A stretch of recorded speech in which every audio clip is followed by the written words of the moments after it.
Okay, welcome back to the Custom Garage Build Series. Today we're going to be modifying our yard sprayer.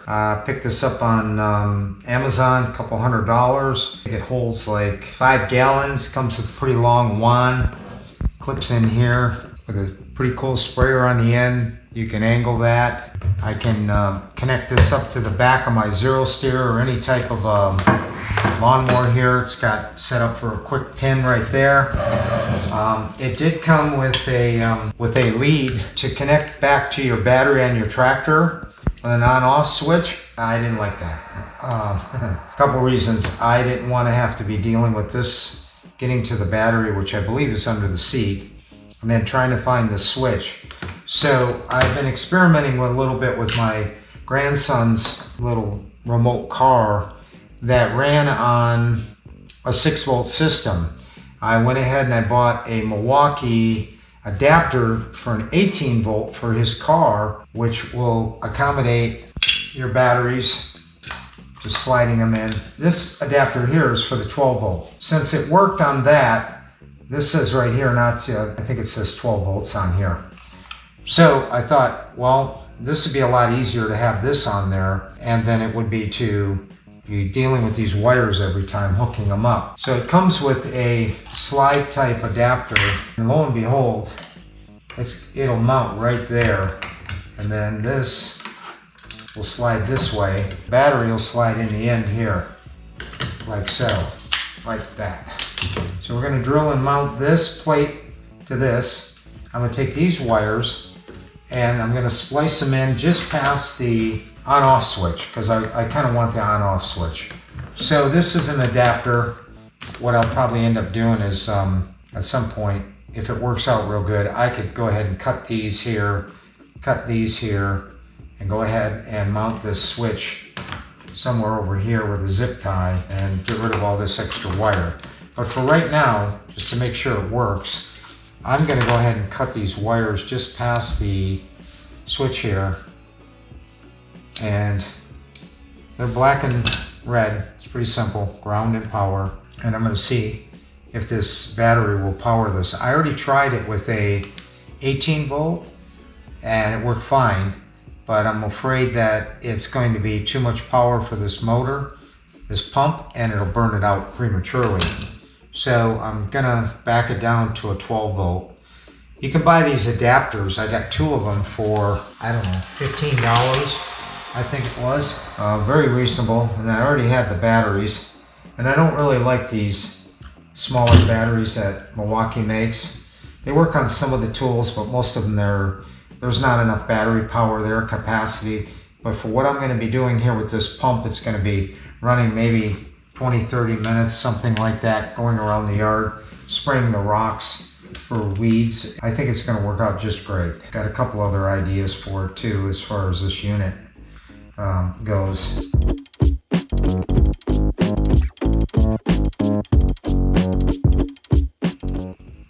And then we should be able to just turn this on. There you go. Now when I had the 18 volt on it, that pump sounded like it was on steroids. So I don't want to chance that.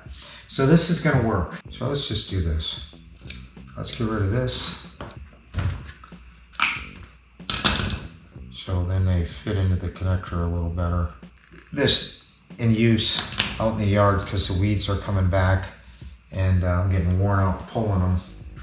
And if I can get them sprayed and get them killed off, then I can come back in and work on my getting my rocks all cleaned out from the construction from the yard, and also just the dirt that got washed out of the yard, the topsoil that got washed off the top got washed down into the ditches, so it kind of made a mess.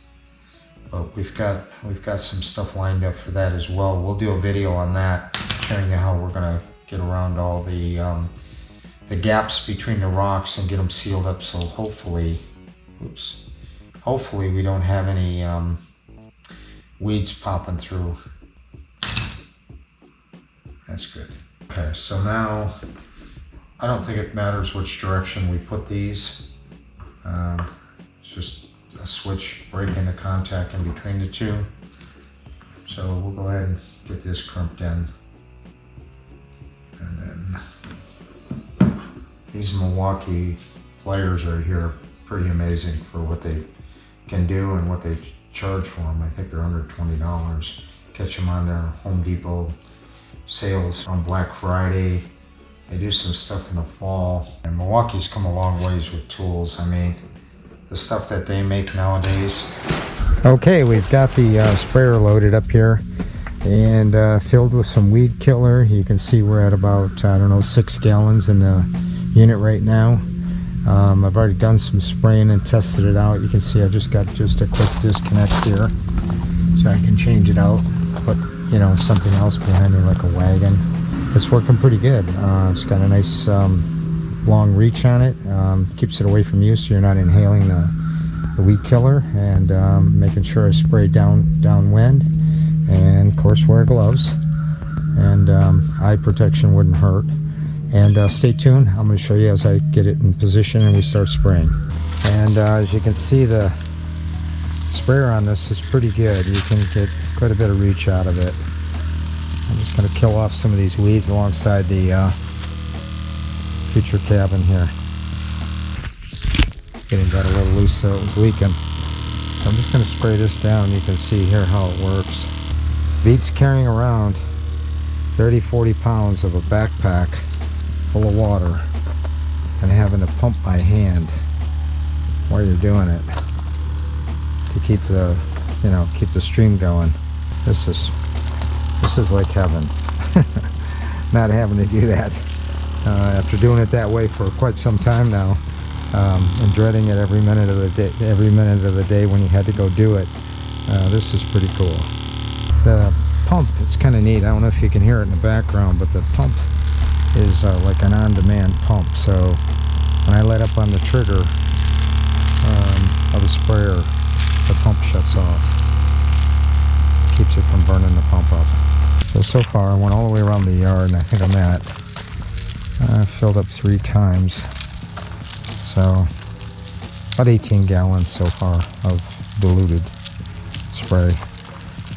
You know, this is a half acre. There's quite a bit to go around. The ditches and all the rocked areas out front that were getting real bad. Hadn't really had a chance to get out here and do this because, you know, just been busy trying to get all the other work done before winter. And of course a lot of this will die off for the winter anyway. So that's about it for now on this particular video, and we'll be back at you real soon with some more. I think I'm going to be filming a couple sections of the fence, so stay tuned for that. Don't forget to subscribe, hit the bell notification, and hit all to get all of our recent videos. I'm showing you a little bit of the lawn area here. It's coming in really good. Real happy with that. This area over here, the shaded areas seem to be a little slower coming in, but I think they'll catch up eventually. So anyway, stay tuned for more. Thanks again for watching. Bye now.